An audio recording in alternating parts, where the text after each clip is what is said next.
In NFL circles, we've hit the dead of summer with NFL conversations when we're having heated debates. Never. We saw Brooke Pryor, our friend, ESPN, and you made the mistake of saying it's the off season. There is no off season in the NFL, Joe Ovius. You're right. There is none. No, you're right. You're right. And having no off season means we have to come up with content every day, man. Every day. You got to sneeze? You good? You good? Remember, to move my mic at least. Remember, I can mute your microphone, you know. Okay, no, I'm just gonna say I can mute your microphone, and we're good on that.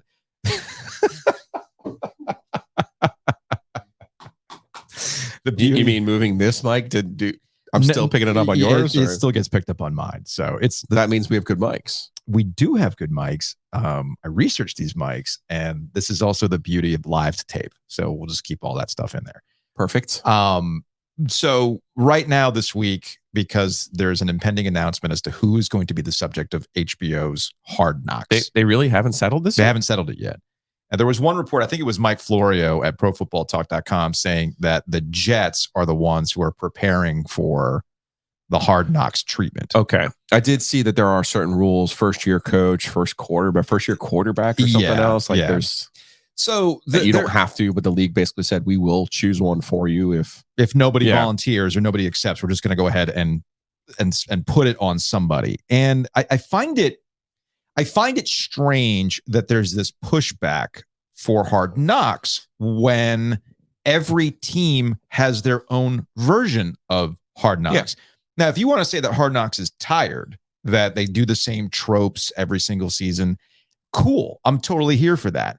But this idea... Here's guy number 54 trying to make the 53-man roster. Yeah. The idea... He works at a laundromat. His mom has cancer. Jeez. His wife left him. This is his last chance. He gambled in college. He's trying to make his way back in.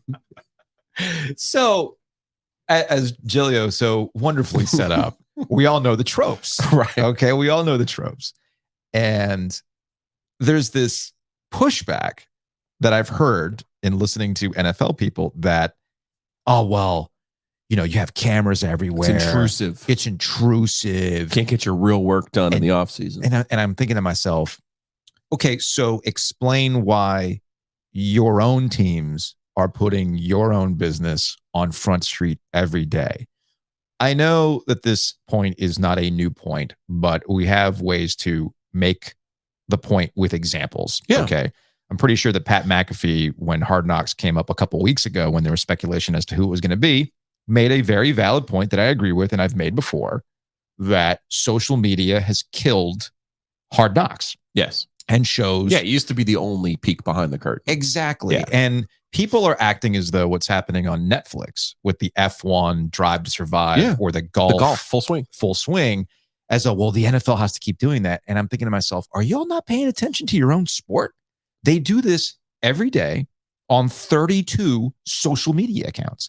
So it's not that HBO killed Hard Knocks or that the audience has moved on. They're looking for other things. When will they be HBO again? I know we've talked about this before. What do you mean? HBO is never coming back. In your life, have you ever heard of someone being so dumb that they would change the name of a brand that is so identifiable to something that makes absolutely no sense? Joe, there's countless examples of this Galaxy Brain, this idiotic management. Yes, there's countless examples of this. Really? Yes. Off the top of your head, you can think of one? Well, not right now because I wasn't thinking. This would be like McDonald's changing the name and being like, "Well, we're not going to be McDonald's anymore. They're McDowell's. We're just going to be emerging." Dunkin' Donuts tried this crap. They did. It's still Dunkin'. It's just Dunkin' now. It is. It's just Dunkin'. Look at the new stores. What was the other one who tried it? Was it KFC? The KFC is just KFC. They somebody else. No, but there was a big outburst over this, and I forgot which one it was. Well, there was a bit where it was International House of Pancakes. Oh, that's and they what turned it was. themselves into International House of Burgers. You're right. It was a bit. Or like with the Planters thing, where like they killed Mr. Peanut. Yes. And then they had a baby nut, if you will. This would be like McDonald's being like, we're just going to be the Arches now. So why? I have no idea.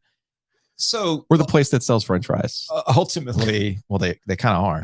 Ultimately, the reason why Hard Knocks is just not material anymore is because the teams killed it. Like the Panthers are a perfect example of this, right? Like you actually put me onto this. I don't watch these things because I find them to be really empty. They're like empty calories to me.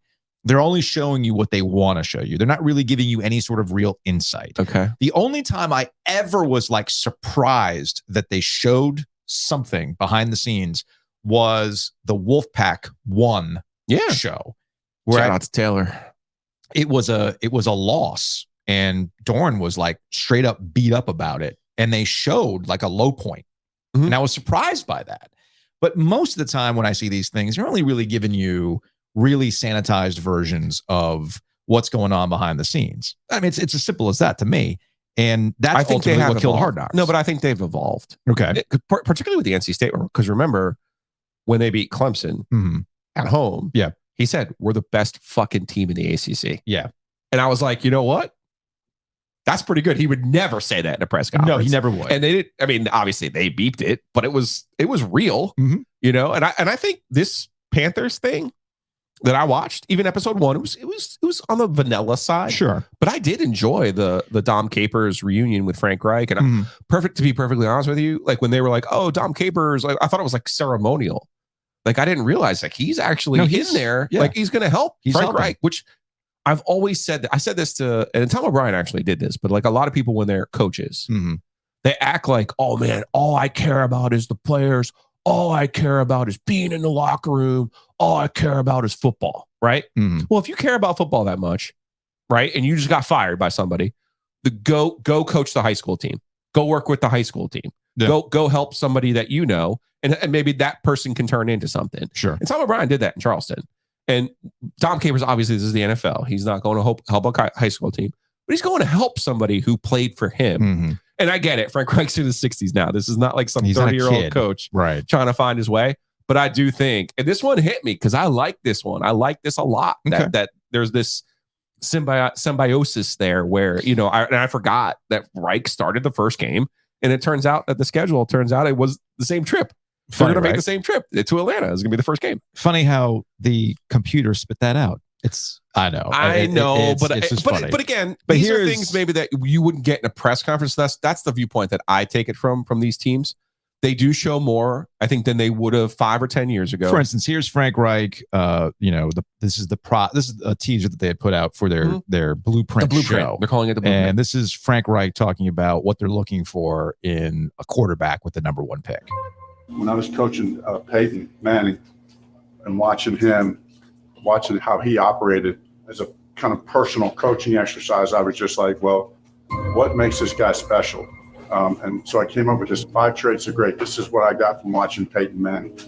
And this is how I think about quarterback play. Number 1 was the quarterback should be the toughest guy on the team. Mentally and physically, a relentless mindset of nothing's going to stop me. It's a toughness, it's a confidence that is palpable, and the whole team feels it. Bryce Young, what a talent. So that's what they're going into and hyping up Bryce Young, and that's part of the charm offensive that we talked about earlier in the week. And then they also, I had to do it in my brain. Oh yeah, he coached him in Denver. But I like moments like that. I like when people call back and say, yeah, I worked with so and so. I worked with Peyton Manning. I know what greatness looks like. Makes sense. But that might not be something that you would say in a press conference. That's all I'm getting at. Okay. You know what I mean? Now you've been to press conferences lately. Like there's a lot of bad questions in press conferences. Yeah. The quality of question over time has diminished. I think there's. Well, you might be misremembering that, but no, I think there's a lot. No, I do think that the quality of question has diminished over time. Okay. And I have changed. I have theories for that. Yep. And oftentimes it has to do with the fact that if I'm going to ask a good question, I'm not going to do it in that setting because somebody else is going to take it. Right. And it gets to a larger point that I've made about where all these things are going. And we're about to experience this at ACC Kickoff. You know, at ACC Kickoff, we could have a little Radio Row bubble. And if I wanted to do a fun bit, well, it was my bit. I brought Tecmo Bowl and I wanted coaches to talk about whether or not this game in 1991 made by Japanese designers who didn't know anything about NFL football actually got it right. And having David Cutcliffe go, oh yeah, that's a play that my old offensive coordinator came up with when he was with the Dolphins. Those are cool moments that were ours. Okay. Right.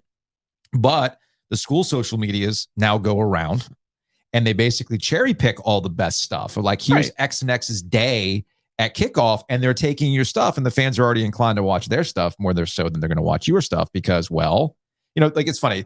The newspaper business, the radio business, TV business wonders, well, Gen Z doesn't care about us anymore, and millennials don't consume us like they used to. No, you know who's actually taking all your lunch? The teams. Right. The teams are taking your lunch. The Canes are doing a wonderful job on social media. And I cannot, you cannot, the Charlotte Observer can't, the News and Observer can't, the TV stations can't give you this behind the scenes stuff with Chandler Zavala, NC State guy. This is good. Texting Fitterer during the draft.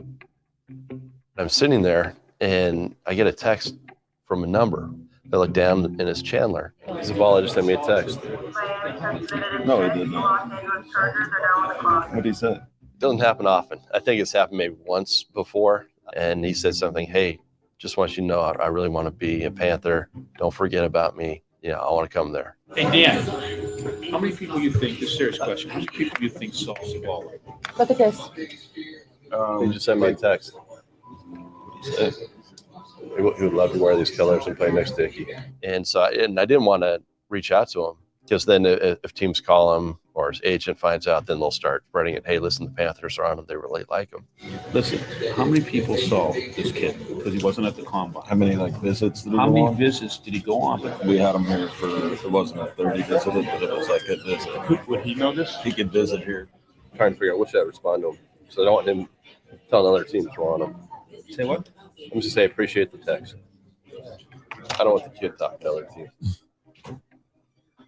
So it continues on. Now that's the GM of the team. Yeah, that's Scott Fitterer. With the owner. Yes. Of that's what I'm David saying. Tepper. Like, this is good stuff. Yeah. It's not controversial, but it's informative. And and again, I'll get back to it. It's not something that you would sit there at a press conference and be like, hey, and we might even laugh at somebody who was like, hey, and if you didn't know, you'd be like, hey, did anybody text you during the draft? Did anybody shoot their shot? Yeah, like that sort of thing. Like, right. That's not something you would know. It's probably not even something you would think to ask and listen to what he said. He said, this has only happened once, maybe ever, right? And just because you text somebody doesn't mean they're going to draft you either, by the way. I want to be clear. I'm not disagreeing with the idea that it's not interesting. Okay, like it is, I think those things have evolved from the teams. But I want to stress to you though, and I believe this. It is sanitized stuff that they only want to see. State-run media, and they sell it because, by the way, if you're watching on YouTube, you could see that they tag Coca-Cola bottlers and things like that. Again, this is about revenue growth and why. To put a bow on this conversation, why, if you're the Panthers, would you agree to go on HBO's Hard Knocks? And help, when you don't get, there's no ads, and there's so no ads. Get to sell them. They're making the subscription money off of HBO and getting people to watch Hard Knocks. Why would I do that when I can do it myself, sell it, and control the imagery better than HBO or the NFL would ever allow me to do? And the fans are more inclined to gravitate towards your stuff because they want to feel a part of it. And that's one thing I will always tip my cap to. The teams figured out they are the best equipped to take fans along the journey with how they do things. And people will gravitate towards that. So I want to be really clear about this. I'm not knocking the Panthers. It's smart of the Panthers. I think it's great. It's more jobs too. No, sports people media, who ask me smart. what you should do if you're 22 years old, what part of the business should you get into? Ding, ding, ding, ding. This is it.